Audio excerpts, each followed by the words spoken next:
안녕하세요. 구명모 법무사입니다. 이번 시간에는 개인회생이나 개인 파산을 상담할 때 어떤 사항을 주의해야 되는지 설명드릴 건데요. 왜냐하면 이 상담을 중심으로 해서 결국 개인회생이든 파산이 가능한지 확인을 하고 또 개인회생의 경우에는 예상되는 변제금을 확인할 수 있기 때문이죠.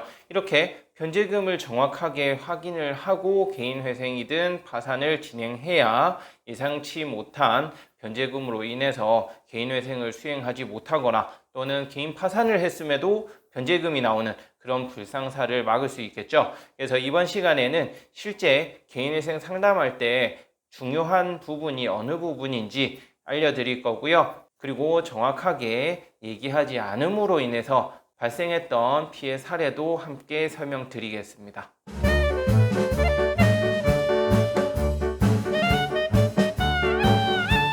개인 회생이나 개인 파산을 앞두고 상담할 때 가장 중요한 부분은 무엇인가 하면요. 아무래도 대출금의 사용처에 대해서 말하는 거예요.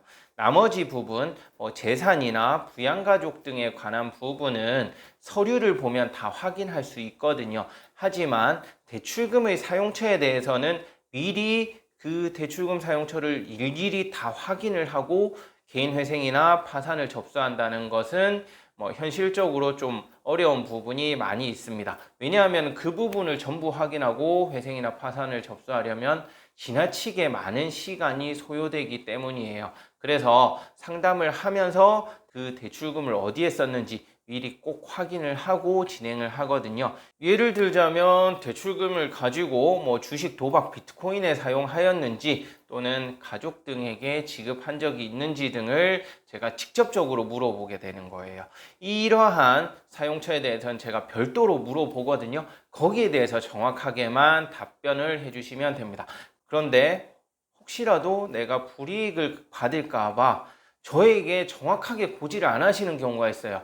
기억이 나지 않아서 대출금 사용을 어디에 했는지 정확하게 기억나지 않는다. 그런 경우가 있는데 사실 주식, 도박, 비트코인 등에 사용한 경우에는 기억나지 않을 수가 없습니다. 이거는 절대 기억나지 않을 수가 없는 거기 때문에 대부분의 고객은 정확하게 기억하고 저에게 말씀을 해주세요. 그래서 제가 그 부분도 파악을 해서 명확하게 안내를 해드리는데 아주 간혹 정확하게 말씀을 안 하시는 경우가 발생합니다. 아주 간혹 발생하는데요. 그런 경우에 어떤 일이 발생하냐 하면 최근에 있었던 일인데 저희 고객 중에 한 분께서 개인 파산을 신청했거든요.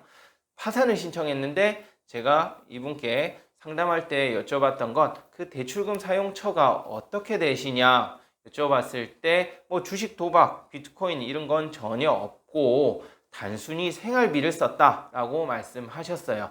그래서 나머지 부분은 전혀 문제될 게 없었기 때문에 제가 파산은 당연히 되고 면책 결정도 금방 내려질 겁니다 라고 말씀드리고 파산 및 면책 신청을 했는데요.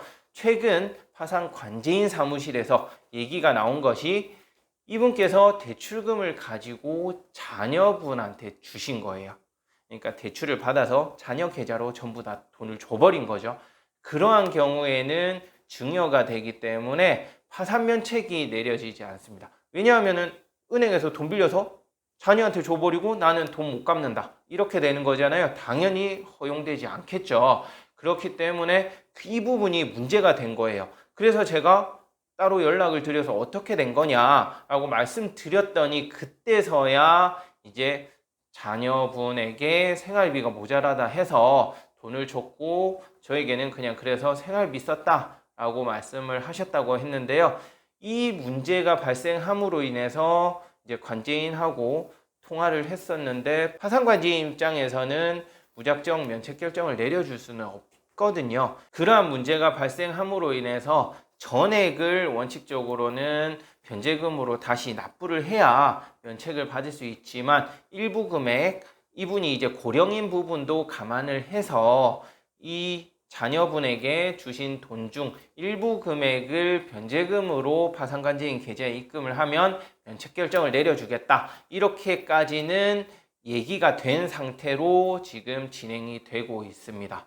그리고 최근 또 고객 중에서는 인터넷으로 도박을 하셨었는데요. 그 부분을 저에게 말씀을 안 하셔서 보정명령의 이행을 하다 보니까 계좌 내용상에 인터넷 도박한 기록이 있는 거예요. 그렇게 해서 청산 가치가 추가되면서 예상했던 것보다 변제 금액이 약간 상승하는 그런 일도 발생하거든요. 그러니까 제가 말씀드리고 싶은 것은 개인회생이나 개인 파산 상담을 할 때는 명확하게 고지를 하는 것이 좋습니다. 왜냐하면 정확하게 말씀을 해 주셔야 미리 대비를 할 부분은 대비를 하고 변제금이 올라가지 않도록 할 수 있는 부분은 또 따로 조치를 취하면서 개인회생을 신청할 수 있기 때문에 반드시 회생 상담을 할 때는 정확하게 고지를 해주시는 게 중요해요. 네, 이번 영상 참고하셨다면 상담하실 때는 정확히 고지하시도록 이렇게 주의해 주시기 바라겠습니다. 네, 끝까지 시청해 주셔서 감사하고요. 구독, 신청, 좋아요도 꼭 부탁드리겠습니다. 고맙습니다.